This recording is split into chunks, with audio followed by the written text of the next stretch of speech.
children living in night care institutions and orphanages, 6,000 children living in them. 86% have their biological parents. Parents cannot provide well for their children, so they prefer sending children to institutions. We help to reintegrate the children with their families because we strongly believe that the best place for children to grow up and be taken care of is the family environment. We have helped about 60 children to be reintegrated with their biological families. We are going through the process of closing all the institutions in Armenia and instead establishing alternative daycare services and also introducing the foster care system in Armenia. When it comes to youth programming, our survey shows that about 75% of young people do not have any hope for future in their communities.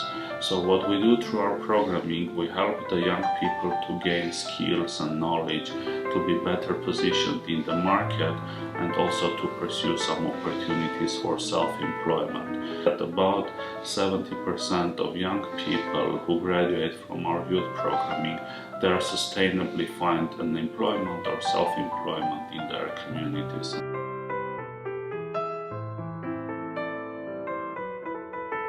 It is the violence rates in Armenia.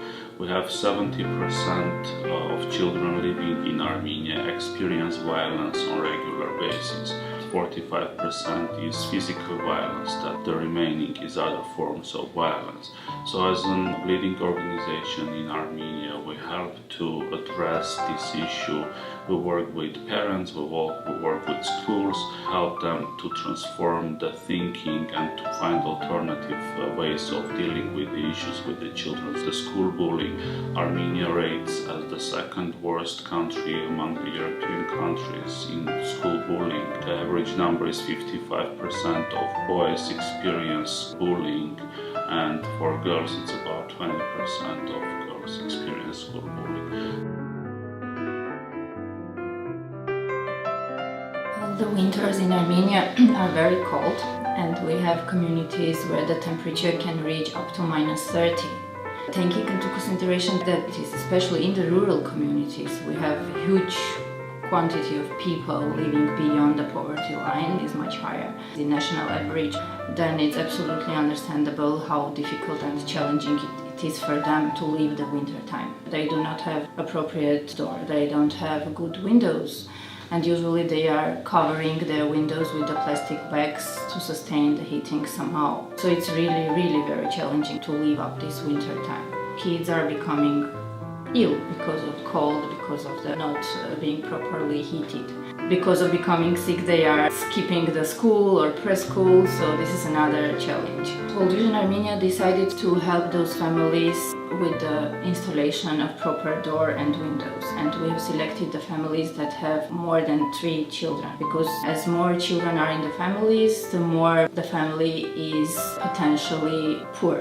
After the first year of the implementation, we decided to have installation of solar panels, which will help them to have warm water. We are going to train the youth.